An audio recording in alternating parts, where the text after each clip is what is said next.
देवादिदेव महादेव की आराधना का पर्व महाशिवरात्रि। त्रिलोकीनाथ की कृपा से ही ये सृष्टि चलती है। महादेव की कृपा के बिना पत्ता भी नहीं हिलता। और इस मौके पर हमारे साथ जुड़ रहे हैं खास मेहमान महंत त्रिलोकीनाथ जी महाराज। महंत जी शक्ति विद्या के जानकार हैं और कांवड़िया सेना संगठन के संचालक हैं। देश भर में निकाली जाने वाली कांवड़ यात्राओं के संचालन में इनकी महत्वपूर्ण भूमिका रहती है। तो महंत जी से जानते हैं कि महाशिवरात्रि का महत्व क्या है और कैसे करें शिव जी को प्रसन्न। और आपको एक खास बात और बता दें कि महंत जी बनारस से आते हैं, तो बनारस का खास महत्व है। शिव जी की नगरी है, उनके बारे में तो कहा जाता है कि छोड़ फिक्र दुनिया की, चल बनारस चलते हैं। किस्मत जहाँ पर लोगों की खुद महादेव बदलते हैं। जय हो बाबा विश्वनाथ की जय हो। लोग वहाँ जाकर सौभाग्यशाली महसूस करते हैं और आप तो खुद वहाँ के हैं। मैं सौभाग्यशाली हूँ, माँ विंध्यवासिनी और बाबा विश्वनाथ के गोद में पला और बड़ा हूँ।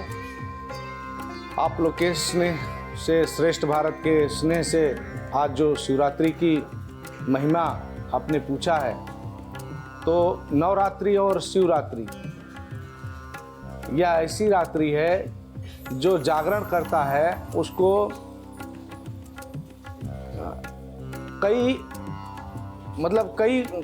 कई प्रकार से उसके पास पुण्य प्राप्त होता है।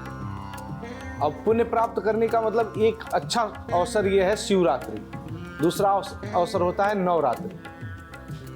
और शिवरात्रि को जो व्यक्ति रात भर जाग के जागरण करके शिव जी को, क्या है, शिव जी की जो शिवरात्रि है वो शादी की रात्रि, तो जो उत्सव मनाता है उसके यहाँ हमेशा उत्सव रहता है। जिस कन्या बिटिया का शादी नहीं हो रहा, शिवरात्रि पे 21 बेलपत्र, सुन लीजिए, 21 बेलपत्र चढ़ा देगी मनोकामना से, उस कन्या की शादी वर तत्काल प्रभाव से मिलता।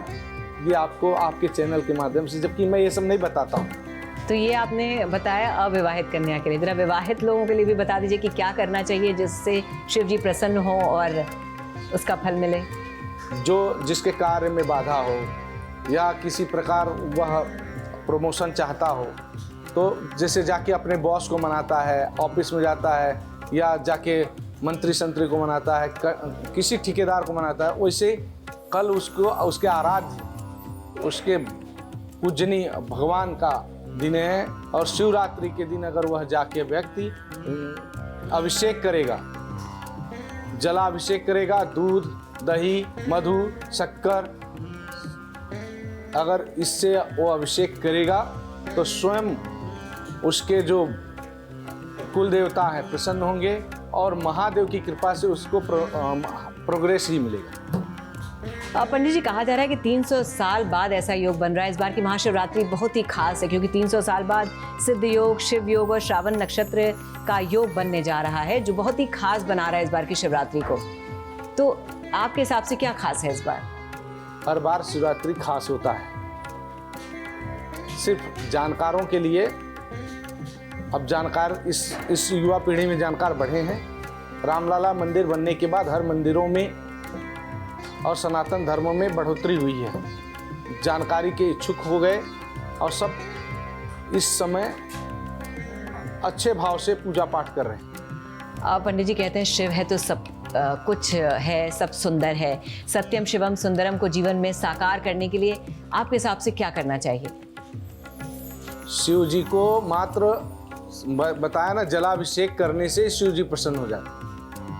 और शिव जी का, अगर जो व्यक्ति शिव जी को जलाभिषेक नहीं कर पा रहा है, ओम ओम ओम के बाद नमः शिवाय, नमः शिवाय, नमः शिवाय शांति से कई बार भी कर लिया तो उसका जल अर्पण हो गया। ऐसे भगवान है महादेव।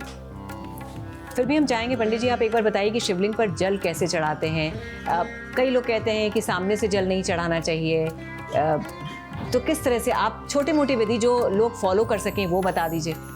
जो मैं तो बता दूंगा, और जो पालन करते हैं उनके लिए तो सब कुछ सही है, लेकिन कितने लोग अंधकार में हैं जिनको पालन नहीं करते, तो जानने के बाद अगर गलती करते तो पाप डबल होता है। अगर मैं जो चीज़ जान रहा हूँ उसके बाद भी गलती करूँगा, तो अगर मैं नहीं जान रहा हूँ तो मुझे माफ़ कर दोगे, अगर जान रहा हूँ वही गलती करूँगा तो डबल पाप है। इसलिए मैं यह चीज़ मैं उस तरह से किसी सनातन धर्म को मैं बेचने नहीं बैठा हूँ, सनातन धर्म को समझाने बैठा हूँ, लोगों को साथ चलने के लिए बैठा हूँ आपके चैनल पर। इसलिए कि लोग ने बीच में जो बाबा बने, बहुत लोग आए, उनको ज्ञान नहीं था। हम ऋषिवंशी हैं, हम प्रमाणित नहीं करते। कितने लोग महंत लगाते हैं, कितने महामंडलेश्वर लगाते हैं, आपके चैनल के माध्यम से बता रहा हूँ। उनको ज्ञान नहीं है, क्योंकि उनको वो कुर्सी की वैल्यू ही नहीं मालूम है।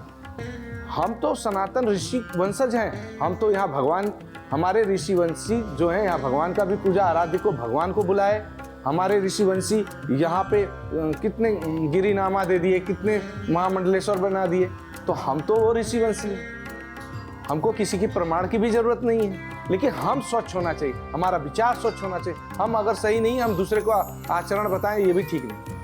ये आपने बहुत ही अच्छी बात कही, यानी सब मिला जुला के कि अगर श्रद्धा भाव भक्ति से आप कोई भी पूजा करते हैं तो वैसे ही वो फलित होती है। और देवाधिदेव महाराज ये तो परम पिता परमेश्वर हैं, इसीलिए उनको उनके लिंग पर जल चढ़ाया जाता, न कि उनके शरीर चित्र पर चढ़ाया जाता। और पिता अपने बच्चों से कभी नाराज नहीं हो सकते हैं। तो जैसे भी अगर हम पूजा करें, भाव से करें तो वो फलित होगा। तो आप कुछ हमारे दर्शकों को बताना चाहेंगे किन चीज़ों का ध्यान रखा जाए पूजा करते समय, और शिवरात्रि का पर्व कैसे मनाएं? खासकर ये ध्यान देना चाहिए कि काला वस्त्र और काला धागा पहनकर जल नहीं चढ़ाना चाहिए। और माताएं और बहनें बुरा मत माने, अगर वह जल चढ़ाती हैं तो अगर शादीशुदा माँ है, बहन है हमारी, तो उनका घूंघट यहाँ तक होना चाहिए जल चढ़ाने समय, उससे जल स्वीकार होता है। चंडी बढ़ के अगर चंडी बन के जल चढ़ाती हैं तो जल स्वीकार नहीं होता है। चलिए पंडित जी, बहुत बहुत शुक्रिया, आपने पूजा का विधि विधान बताया और बड़ी अच्छी बातें भी बताई जिससे हमारे दर्शकों को भी अच्छा लगा होगा। सब मिला जुला के कि अगर श्रद्धा भाव भक्ति से हम कोई भी पूजा करते हैं तो वो फलित होती है। बहुत बहुत शुक्रिया, आप यहाँ पर आए और आपने पूरी चीज़ें हमें बताई। हर हर महादेव। हर हर महादेव। उत्तर प्रदेश की हर खबर से अपडेट रहने के लिए श्रेष्ठ यूपी को करें सब्सक्राइब, बेल आइकन दबाएं और देखते रहें श्रेष्ठ यूपी।